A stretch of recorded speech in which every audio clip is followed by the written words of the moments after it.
जय हिंद साथियों, राउज एकेडमी के ऑफिशियल यूट्यूब चैनल पे आप सभी का स्वागत है। मैं जय ओझा लेकर के आया हूं एक और शानदार करेंट अफेयर की क्लास आपके लिए एमसीक्यूज की फॉर्म में, जहां हम बात करेंगे सिर्फ और सिर्फ एग्जाम ओरिएंटेड न्यूज की। तो चलिए शुरुआत करते हैं, देखते हैं आज की पहली न्यूज क्या है।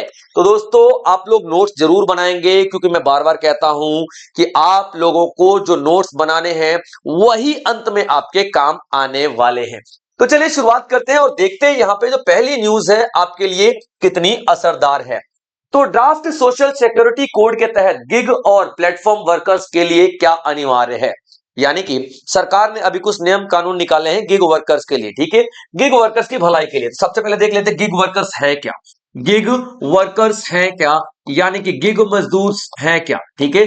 गिग मजदूर वो होते हैं जो शॉर्ट टर्म के लिए यानी कि फ्रीलांसिंग में काम करते हैं, ठीक है, जो कि फ्रीलांसिंग में काम करते हैं, यानी कि कुछ समय के लिए काम करते हैं, कुछ समय के लिए, ठीक है, याद रखना। और प्लेटफॉर्म प्लेटफॉर्म गिग वर्कर्स कौन से होते हैं, प्लेटफॉर्म गिग वर्कर्स कौन से होते हैं, याद रखना। जो प्लेटफॉर्म गिग वर्कर्स होते हैं जो किसी ना किसी प्लेटफॉर्म पे काम करते हैं, जैसे कि जोमेटो हो गया एक ऑनलाइन प्लेटफॉर्म हो गया, ऑनलाइन प्लेटफॉर्म हो गया जो खाना पहुंचाते हैं। उसके बाद आप देखना जो ओला हो गया, ठीक है, ये भी ऑनलाइन प्लेटफॉर्म है गया, उबर हो गया, रैपिडो हो गया, ये सब क्या हो गए, प्लेटफॉर्म हो गए, क्योंकि ऑनलाइन किसी ना किसी प्लेटफॉर्म पे काम करते हैं। तो इसे हम क्या बोलते हैं, platform gig workers. Gig workers का मतलब क्या है, जो शॉर्ट टर्म के लिए पार्ट टाइम काम करते हैं वो सब गिग वर्कर्स कहलाते हैं। और प्लेटफॉर्म गिग वर्कर्स वो कहलाते हैं जो कि किसी ना किसी प्लेटफॉर्म पे काम करते हैं। तो केंद्र सरकार ने ये सोचा कि यार ये भी तो किसी ना किसी का अंडर काम करते हैं, तो इनको भी वो सारी की सारी सुविधाएं मिलनी चाहिए जो रेगुलर वर्कर्स को दिए जाते हैं, जो रेगुलर एम्प्लॉयज को दिए जाते हैं। जैसे कि मैं किसी कंपनी में काम करता हूं और अच्छा काम कर रहा हूं, तो मुझे क्या मिलेगा, सोशल सिक्योरिटी दी जाएगी, सोशल सिक्योरिटी दी जाएगी, यानी कि सामाजिक सुरक्षा दी जाएगी। सामाजिक सुरक्षा में क्या क्या आता है जरा एक बार देख लीजिए, ठीक है, सामाजिक सुरक्षा दी जाएगी। और सामाजिक सुरक्षा में क्या क्या आता है बच्चों, एक बार देख लीजिए। सामाजिक सुरक्षा में आप सबसे पहले क्या देखोगे, पीएफ मिलता है, ठीक है भैया, प्रोविडेंट फंड मिलता है हमें, ठीक है। उसके बाद इंश्योरेंस मिलता है हमको डेफिनेटली, ठीक है बच्चों। इंश्योरेंस में आपको हेल्थ इंश्योरेंस होगा या फिर डेथ इंश्योरेंस, जो लाइफ इंश्योरेंस हो गया वो मिल गया। उसके बाद कई ऐसी कंपनियां जो कि पेंशन भी देती हैं, आफ्टर रिटायरमेंट पेंशन भी देती हैं। तो ये सब क्या होता है, सामाजिक सुरक्षा होते हैं, सामाजिक सुरक्षा के टर्म पॉइंट होते हैं। तो ये भी मिलना, ये किनको मिलना चाहिए, इन्हें भी मिलना चाहिए, गिग वर्कर्स को। केंद्र सरकार ने क्या कहा, ए जोमेटो, ठीक है, इतना पैसा कमा रहे हो किन की बदौलत, ये वर्कर्स की बदौलत ना, तो इनको तुम क्या पीएफ दोगे अब, ठीक है। अगर इनको एक्सीडेंट हो जाता है तो इनको इंश्योरेंस भी दोगे, इलाज तुम करवाओगे क्योंकि तुम्हारे लिए काम कर रहे हैं।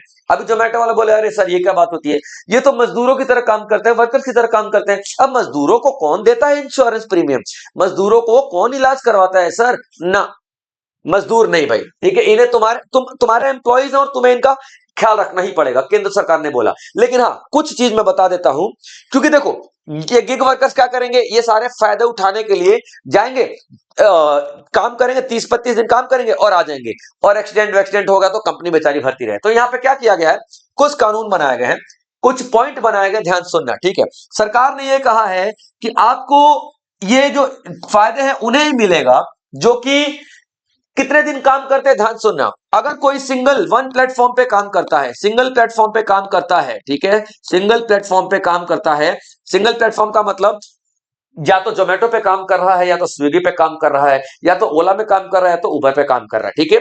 और कुछ होते हैं जो मल्टीपल प्लेटफॉर्म पे काम करते हैं, मल्टीपल प्लेटफॉर्म पे काम करते हैं। अब मल्टीपल प्लेटफॉर्म का मतलब क्या है बच्चों, यहाँ पे मल्टीपल प्लेटफॉर्म का मतलब क्या है, यहाँ पे कई सारे प्लेटफॉर्म पे। अब वो ओला वाले ने अपनी कार ओला में भी लगा रखी है, उबर में भी लगा रखी है, अलग अलग जगह लगा रखी है, ठीक है। तो ये मल्टीपल प्लेटफॉर्म हो जाते हैं, क्लियर बच्चों, ये मल्टीपल प्लेटफॉर्म हो जाते हैं। तो अगर तो एक प्लेटफॉर्म पे काम तो वो कितने 120 दिन अगर काम कर रहा है तो उसको मैं क्या मानूंगा, गिग वर्कर, और उसको ये सारे के सारे फायदे मिलेंगे। लेकिन अगर मल्टीपल प्लेटफॉर्म पे काम कर रहा है तो वो केवल 90 दिन ही चाहिए, और 90 दिन अगर लगातार काम कर लेता है तो ये सारी की सारी फैसिलिटीज उसको मिल जाएंगी, याद रखना, क्लियर पॉइंट, तभी तो समझ में आ रहा है ना। अच्छा एक और बात, ये 90 दिन कितना, एक साल में 90 दिन, ये 120 दिन कितना, एक साल में, यानी 365 दिन होते हैं ना साल के, तो उसमें 120 दिन और 90 दिन वाला कॉन्सेप्ट अगर पूरा हो जाता है तो ये गिग वर्कर कहलाएगा, प्लेटफॉर्म वाला गिग वर्कर। और इसे क्या मिलेगा, प्रोविडेंट फंड मिलेगा, इंश्योरेंस मिलेगा, इस तरीके की तमाम फैसिलिटीज दी जाएंगी। क्लियर पॉइंट बच्चों? चलिए ठीक है। पर सर ये समझ में कैसे आएगा, क्योंकि जो जोमेटो पे काम कर रहा है, स्विगी पे काम कर रहा है और ओला उबर 5-6 जगह काम कर रहा है, वो यहां से डिलीवरी आई देने चला गया, स्विगी से अलग आई, जोमेटो से अलग आया, और भी बहुत सारे प्लेटफॉर्म से अलग अलग काम करेंगे, तो कैसे पता चलेगा? तो यहाँ पे सरकार ने क्या बोला, जिस तरीके से पैन कार्ड होता है, जिस तरीके से कार्ड होता है, यानी कि पैन कार्ड हर एक बैंक में, चाहे आप 1 2 3 4 5 6 7 बैंकों में भी अगर आप 6-7 बैंकों में भी अगर आप क्या कर लेते हो, अगर आप अकाउंट खुलवा लेते हो, लेकिन फिर आपका पैन कार्ड एक ही रहता है। पैन कार्ड का मतलब क्या होता है? Permanent account number. हर एक बैंक में आपको परमानेंट अकाउंट नंबर देना पड़ता है। पैन कार्ड, चाहे मान लो पीएनबी में आपका अकाउंट है तब भी आपको, ठीक है, बैंक ऑफ बड़ौदा में है तब भी, ठीक है, सिंडिकेट में है तब भी। यानी कि कहने का क्या मतलब है यहाँ पे, ठीक है, पैन कार्ड एक ही होता है। भले ही काम करो तो यहाँ पे आपको एक नंबर दिया जाएगा, जिसको क्या बोला जाएगा? यूनिवर्सल। क्या बोला जाएगा? यूनिवर्सल। ठीक है बच्चों, universal account number, universal account number कहा जाएगा, नंबर कहा जाएगा। यानी कि यूएएन, क्या? यूएएन नंबर मिलेगा हर एक वर्कर को। Clear point? और यूएएन नंबर से ही पता चलेगा कि कितने कितने प्लेटफॉर्म पे काम कर रहा है। जैसे मान लो कि 5 दिन स्विगी पे काम किया, 15 दिन जोमेटो पे काम किया, उसके बाद 10 दिन ओला में काम किया, तो ओवरऑल जोड़ के 120 दिन और 120 दिन और 90 दिन होना चाहिए, ना कि ऐसे एक ही प्लेटफॉर्म पे। तो जोड़ के कब करोगे? जब एक नंबर, एक अकाउंट नंबर होगा तो ही तो जोड़ोगे। ठीक है, 5 दिन स्विगी में काम किया, यहां जुड़ गया, 10 दिन जोमेटो में काम किया, यहां जुड़ गया। समझ रहे हो पॉइंट क्या? तभी तो पता चलेगा ना कि कितना दिन उसने लगातार काम किया है, कितना दिन एक साल में उसने काम किया है। तो एक यूनिवर्सल अकाउंट नंबर दिया जाएगा, और इस यूनिवर्सल अकाउंट नंबर का रजिस्ट्रेशन होगा गवर्नमेंट के प्लेटफॉर्म पे। ठीक है, गवर्नमेंट के प्लेटफॉर्म पे रजिस्ट्रेशन होगा, और यही यही आपका यूएएन नंबर डाला जाएगा। यूएएन नंबर प्लस आधार कार्ड नंबर। आधार से क्या होगा? ठीक है, आप क्या करोगे? आधार से रजिस्ट्रेशन करवा लोगे। ठीक है, याद रख लेना। और ये रजिस्ट्रेशन जो होगा ना, REGT रजिस्ट्रेशन है ये। ठीक है, रजिस्ट्रेशन, चलो ठीक से लिख देता हूं। ठीक है, ये आपका रजिस्ट्रेशन जो होगा ना, रजिस्ट्रेशन, ये सरकार के, गवर्नमेंट के एक प्लेटफॉर्म पे होगा रजिस्ट्रेशन। ठीक है, तो यूएएन डालोगे, आधार नंबर डालोगे, तो आपका रजिस्ट्रेशन हो जाएगा। लेकिन उसके लिए भी आपकी उम्र कम से कम 16 साल होनी चाहिए। वर्कर की उम्र कितनी होनी चाहिए? कम से कम 16 साल होनी चाहिए, तो वो ये रजिस्ट्रेशन कर सकता है यूएएन नंबर और आधार कार्ड लेके, और उसको सारी सारी फैसिलिटी यहाँ पे मिलेंगी। ठीक है, तो सोशल ड्राफ्ट सिक्योरिटी जो है, उसके तहत गिग प्लेटफॉर्म के वर्कर के लिए क्या अनिवार्य है? तो मैंने क्या बताया था? आधार, रजिस्ट्रेशन और यूएएन, यानी आधार कार्ड और यूएएन अनिवार्य है, तो ही आप ये सारे सारे फायदे उठा सकते हो। क्लियर बच्चों यहाँ पे? चलिए चलिए चलिए, मुझे बच्चों बहुत मजा आता है इस तरीके से अगर मैं लिख लिख के सारी सारी चीजें आप लोगों को पढ़ाता हूं। और मजा आने की खास वजह ये है कि कई बार स्टूडेंट्स हमसे बोलते हैं कि सर जो आप लिखते हो ना साथ के साथ, तो साथ के साथ हम लोग नोट्स बना लेते हैं, और ये बहुत बेहतरीन बात है बच्चों।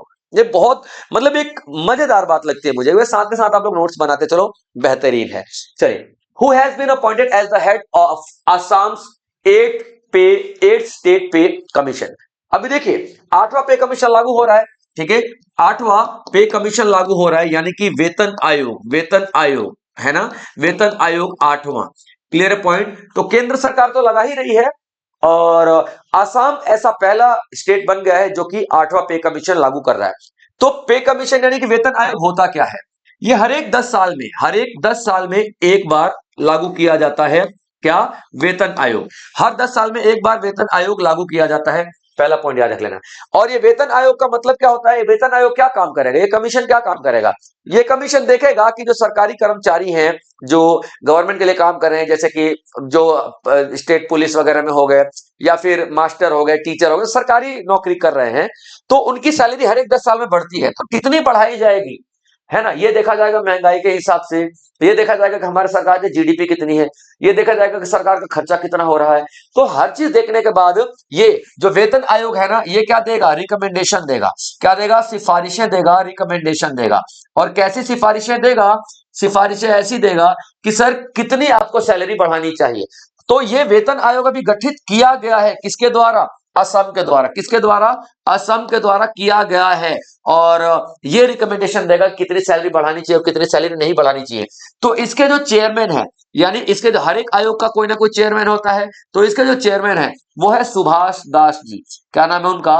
वो है सुभाष दास जी। क्लियर पॉइंट यहाँ पे? सुभाष दास जी इनका नाम है। और ये वही सुभाष दास जी हैं जो कि असम स्टेट के क्या हैं, मतलब है नहीं थे, चीफ सेक्रेटरी थे, चीफ सेक्रेटरी भी रह चुके हैं, चीफ सेक्रेटरी भी रह चुके हैं। अब चीफ सेक्रेटरी कौन होता है, तो सबसे बड़ा ऑफिसर होता है किसी भी स्टेट का, मुख्य सचिव जिसको हम हिंदी में कहते हैं। तो ये मुख्य सचिव भी रह चुके हैं, याद रखना मुख्य सचिव भी रह चुके हैं। और ये किसने डिसाइड किया है, तो हेमंता शर्मा विश्वा, ठीक है, याद रखना क्या नाम है इनका, हेमंता शर्मा, हेमंता शर्मा या हेमंता बिस्वा शर्मा, हेमंता बिस्वा शर्मा। ये कौन है हेमंता बिस्वा शर्मा साहब, तो सीएम है असम के। क्लियर बच्चों, तो करेक्ट आंसर क्या हो जाएगा, असम। अच्छा एक और चीज, असम जो है पहला राज्य है, असम जो है ना पहला राज्य है, असम जो है वो पहला राज्य, क्या क्या करने वाला पहला राज्य है, आठवां पे कमीशन लागू करने वाला पहला राज्य है असम, ठीक है।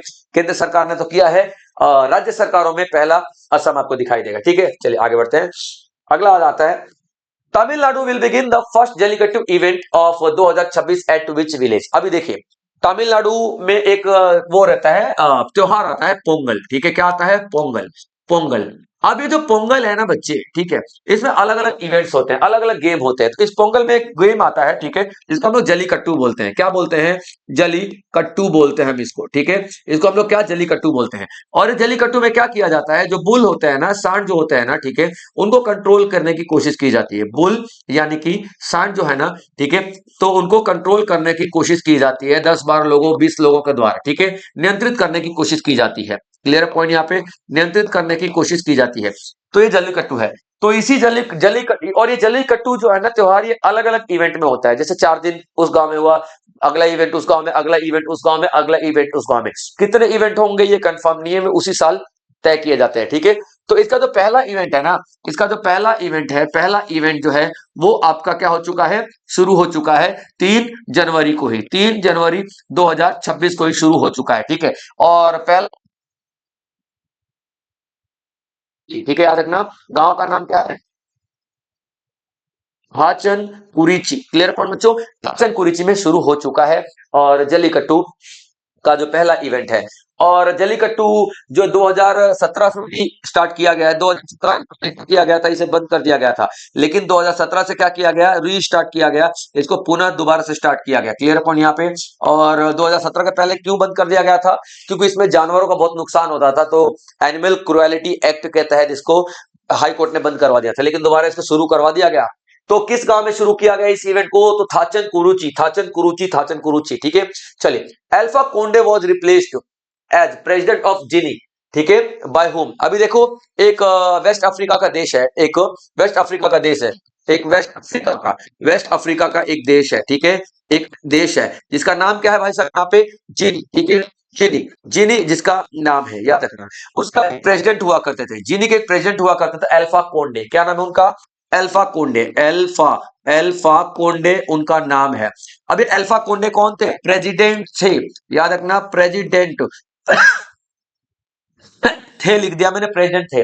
अब इस प्रेसिडेंट को एक मिलिट्री के कर्नल थे, ये दिख रहे, ठीक है, एक मिलिट्री के कर्नल थे, मिलिट्री के कर्नल थे, ठीक है, मिलिट्री कर्नल थे। अब मिलिट्री के जो कर्नल थे, जिनका नाम क्या था, जिनका नाम था मामादिया डोम्बो, ठीक है, याद रखना, मामादी डोम्बोया, मामादी डोम्बोया इनका नाम था। क्या नाम है इनका, मामादी मामादी मामादी डोम्बोया, ठीक है, याद रखना, डोम्बोया इनका नाम है, डोम्बोया इनका नाम है, मामादी डोम्बोया। अबे मिलिट्री में हुआ करते थे।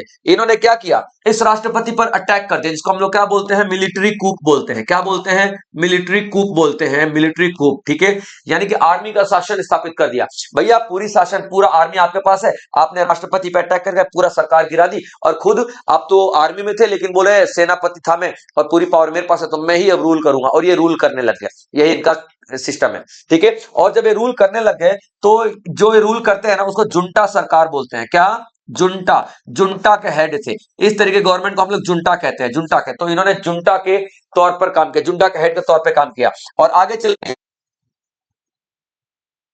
करवाए प्रेसिडेंशियल इलेक्शन, ठीक है, और किसी को भी खड़े नहीं होने दे इलेक्शन में, और सारी बड़ी बड़ी पार्टियों को इन्होंने क्या किया, बिठा दिया, किसी को बल से, किसी को पैसे से, और लास्ट में चल के इन्होंने 86% वोट जीते और क्या बन गए, राष्ट्रपति बन गए, ठीक है। किसका राष्ट्रपति बन गए, जिनी। जिनी कहाँ का देश है, तो वेस्ट अफ्रीका का एक देश है, और नाम क्या है इनका, ठीक है, तो मामादी डोम्बुया, मामादी डोम्बुया। क्लियर बच्चों।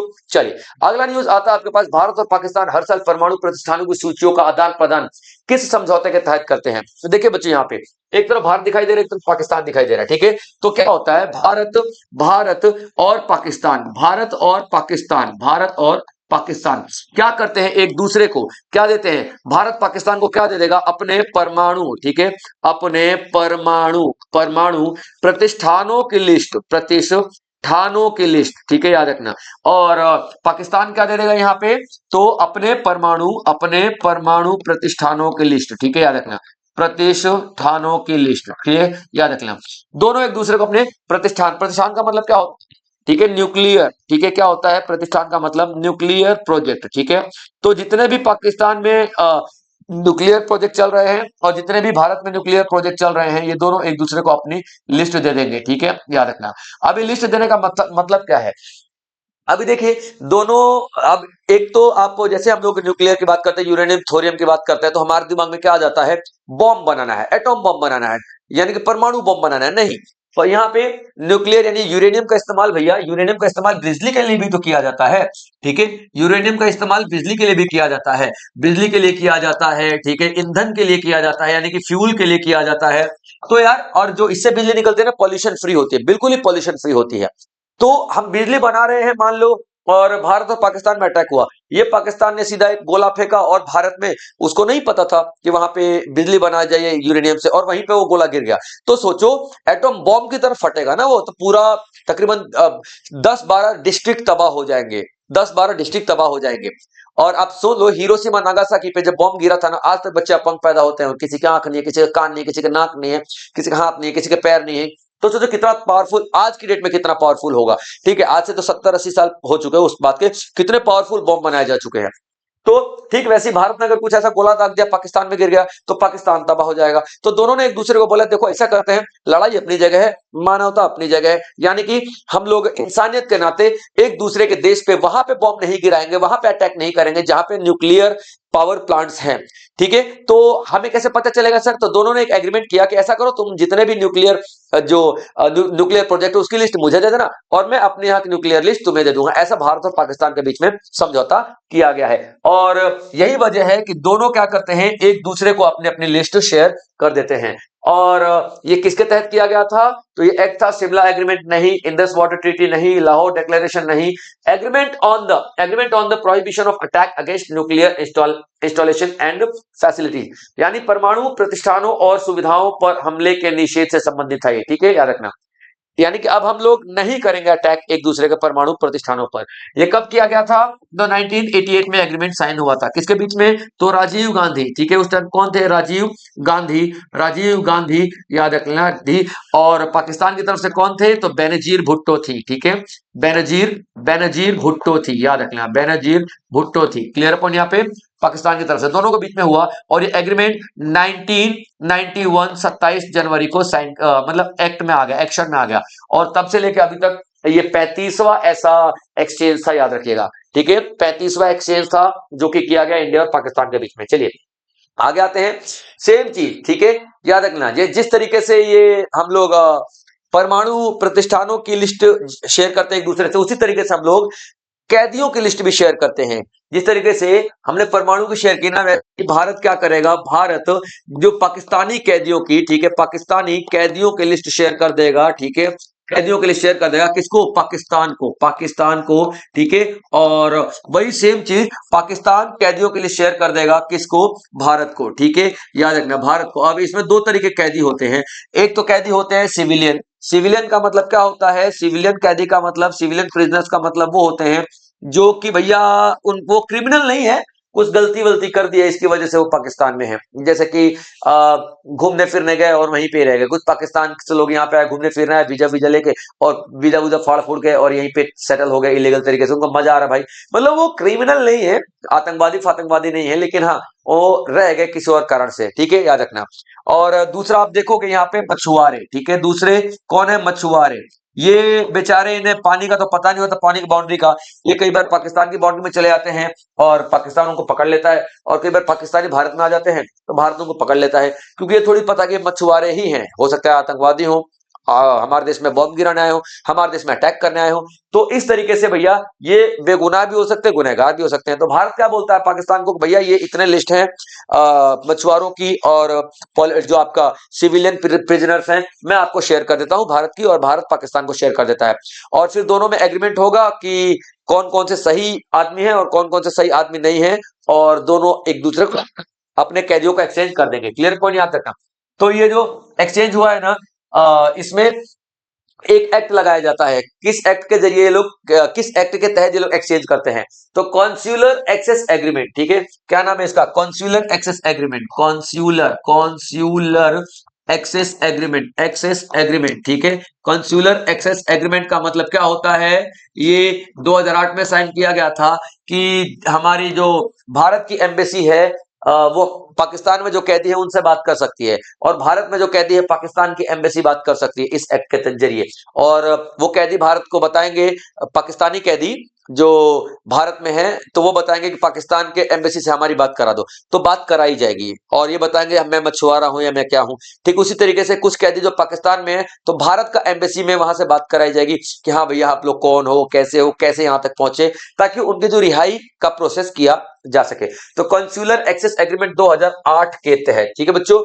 चलिए, who has been appointed as the chief justice of Patna high court as per the recent centre notification. अब देखिए, सेंटर ने, केंद्र सरकार ने केंद्र सरकार ने वैसे तो अभी 3 जजेस का मेन आप देखोगे कि अपॉइंटमेंट किया हाई कोर्ट में। Clear point. और किस किस का किया है, एक तो केरल हो गए, एक आप मेघालय हाई कोर्ट का देखोगे, ठीक है, मेघालय हाई कोर्ट का देखोगे, और एक पटना हाई कोर्ट का, ठीक है। हम तीनों का यहाँ पे नाम लिख देंगे, आप समझ जाना, ठीक है। तो Kerala high court, Meghalaya high court और पटना हाई कोर्ट के चीफ जस्टिस को यहाँ पे नियुक्त किया गया है हमारी सरकार के द्वारा, याद रखना, ठीक है। तो पटना का पूछा गया तो आप पटना का बताओगे पहले, तो क्योंकि क्वेश्चन में वही पूछा गया है। तो जस्टिस सोमेन सेन और संगम कुमार साहू, जस्टिस रेवती प्रशांत मोहित देरे, और जस्टिस नितिन मधुकर जामदार। तो करेक्ट आंसर है संगम कुमार साहू। तो पटना के कौन है, संगम कुमार साहू जी, क्या नाम है इनका, संगम कुमार साहू, कुमार साहू। इनको क्या नियुक्त किया गया है, तो पटना का चीफ जस्टिस नियुक्त किया गया, पटना हाई कोर्ट का, ठीक है, याद रखना। मेघालय की बात कर लेते हैं, तो मेघालय में कौन है, ठीक है, जस्टिस प्रशांत, क्या नाम है इनका, जस्टिस रेवती प्रशांत, ठीक है, क्या नाम है, रेवती प्रशांत, रेवती प्रशांत मोहिते, रेवती प्रशांत मोहिते इनका नाम है। मेघालय का हाईकोर्ट में इनको नियुक्त किया गया है। उसके बाद केरला की बात कर लेते हैं, केरला की बात कर लेते हैं, तो 100 में क्या नाम है,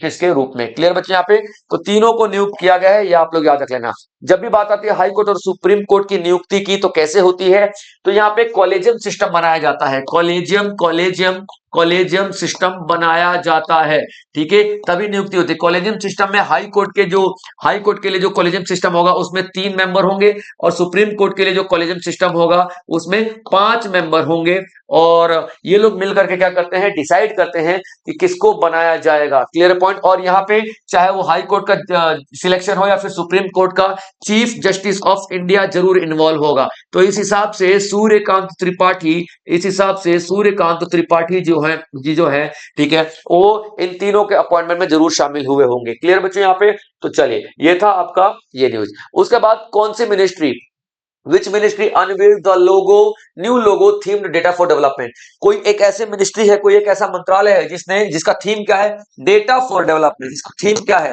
थीम क्या है, डेटा फॉर डेवलपमेंट, ठीक है बच्चों, data for development, data for development उसकी थीम है, याद रखना, डेटा फॉर डेवलपमेंट कोई ऐसा मंत्रालय है, ठीक है, उसने रखा है। और उसने अपना नया लोगो, तो उसने अपना नया लोगो जारी किया है, नया लोगो जारी किया है। तो आपको मंत्रालय का नाम बताना है, ministry of finance, ministry of home affairs यानी गृह मंत्रालय, ministry of statistics and programme implementation यानी कि मॉस्पी, सांख्यिकी एवं कार्यक्रम कार्यान्वयन मंत्रालय यानी कि मॉस्पी। ठीक है, तो ये रहा लोगो, ये रहा लोगो मॉस्पी के द्वारा किया गया है। तो करेक्ट आंसर आपका क्या हो जाएगा? मॉस्पी। ठीक है, मॉस्पी। अब देखिए मॉस्पी, अब नए लोगों में क्या क्या दिखाया गया है? ठीक है, तिरंगा दिखाया गया है, यानी कि 3 रंग दिखाए गए हैं, यानी कि तिरंगा की शान सबसे पहले, यानी कि जब भी मॉस्पी कोई नीति बनाएगा, जब भी मॉस्पी कोई नीति बनाएगा, पॉलिसी बनाएगा, तो तिरंगे की शान को सबसे पहले रखेगा। उसके बाद आप यहाँ पे देखोगे कि ब्लू कलर दिखाया गया है, तो ब्लू कलर, ठीक है, तो ब्लू कलर क्या है? ब्लू कलर ताकत का प्रतीक है, ब्लू कलर ताकत का प्रतीक है। अशोक स्तंभ दिखाया गया, तो अशोक स्तंभ भी क्या हो गया? ताकत का प्रतीक है। उसके बाद देखो इसे रुपए का चिन्ह दिखाया गया है, ठीक है, इसमें रुपए का चिन्ह दिखाया गया है, और जो रुपए का जो चिन्ह है भाई साहब, ठीक है, ये क्या दिखाता है? कि हमारे देश की आर्थिक समृद्धि होती रहनी चाहिए लगातार। तो हम जो भी पॉलिसी बनाएंगे, भारत की आर्थिक समृद्धि को ध्यान में रखकर बनाएंगे। भारत की आर्थिक समृद्धि को ध्यान में रख करके हम लोग बनाएंगे, भारत की आर्थिक समृद्धि को ध्यान में रख करके बनाएंगे। तो ये लोगो डेटा डिजाइन किया गया है किसके द्वारा? तो मॉस्पी के द्वारा, मॉस्पी के द्वारा, ministry of statistics and programme implementation of India. Clear point? MoSPI. अब इसका जो थीम था, क्या था थीम? Data for development. कि अब हम जो भी पॉलिसीज बनाएंगे डेवलपमेंट के लिए, जो भी हम लोग नीतियां बनाएंगे डेवलपमेंट के लिए, वो तुक्का नहीं मारेंगे, प्रॉपर डेटा के ऊपर बनाएंगे, यानी कि करेंगे, यानी वो डेटा इस्तेमाल करेंगे किस चीज के लिए?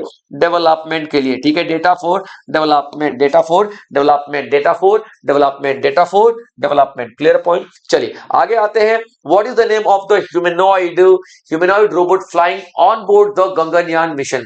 अभी देखिए मार्च 2026 में क्या एक गगनयान मिशन भारत के द्वारा लॉन्च किया जा रहा है। ठीक है, एक गगनयान मिशन भारत के द्वारा लॉन्च किया जा रहा है, याद रखना। ठीक है बच्चों, और इसीलिए हम इसको G1 भी बोलते हैं। G1 इसलिए क्योंकि गगनयान 1 मिशन है, ये लॉन्च किया गया है। अब ये आसमान में जाएगा, ये स्पेस फ्लाइट जो है ना, ये स्पेस फ्लाइट कहां? आसमान में जाएगी। Clear point? जब स्पेस फ्लाइट आसमान में जाएगी, और तो ये पहला ऐसा भारत का मिशन है, गगनयान मिशन, जिसमें आदमी जाएंगे, क्रूड होगा। क्रूड का मतलब क्या होता है? इसमें क्रू जाएगा, क्रू आदमी जाएंगे।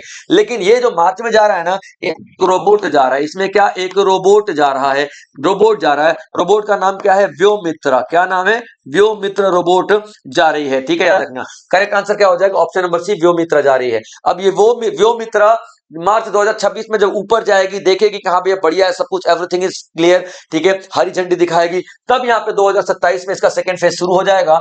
2027 में क्या भेजा जाएगा? 3 बंदों के साथ। ठीक है, कौन सा भेजा जाएगा? GH। ठीक है, गगनयान 1 था ना, तो GH1 भेजा जाएगा, गगनयान का नेक्स्ट वर्जन भेजा जाएगा। इसमें 3 एस्ट्रोनॉट जाएंगे, 3 एस्ट्रोनॉट यानी कि 3 साइंटिस्ट जाएंगे। अगर ये सफल हो गया, ये क्या बोलते हैं, रोबोट वाला, तो 2026 मार्च में गगनयान 1 मिशन के तहत रोबोट जाएगा। उस रोबोट का नाम क्या है? व्योमित्र है। और उसके बाद 2027 में क्या जाएगा? तो 2027 में क्या जाएगा भाई साहब? तो यहाँ आदमी लोग जाएंगे, 3 इस तरीके के हम लोग अपनाएंगे, एस्ट्रोनॉट जो होंगे वो जाएंगे, आदमी लोग। क्लियर बच्चों यहाँ पे? तो ये करेक्ट आंसर आपका व्योमित्रा हो जाएगा। ठीक है बच्चों, तो आज का सेशन यहीं तक था। आई होप आप लोगों ने एंजॉय किया होगा और एक एक नोट्स जरूर बनाए होंगे। इसी तरीके से और भी बेहतरीन सेशन लेकर के मैं आता रहूंगा आप लोगों के लिए। तब तक आप लोग अपना ध्यान रखेंगे, क्योंकि आपकी सेहत बहुत ज्यादा जरूरी है। एग्जाम टाइम पे बीमार पड़ना अफोर्ड नहीं कर सकते। जय हिंद।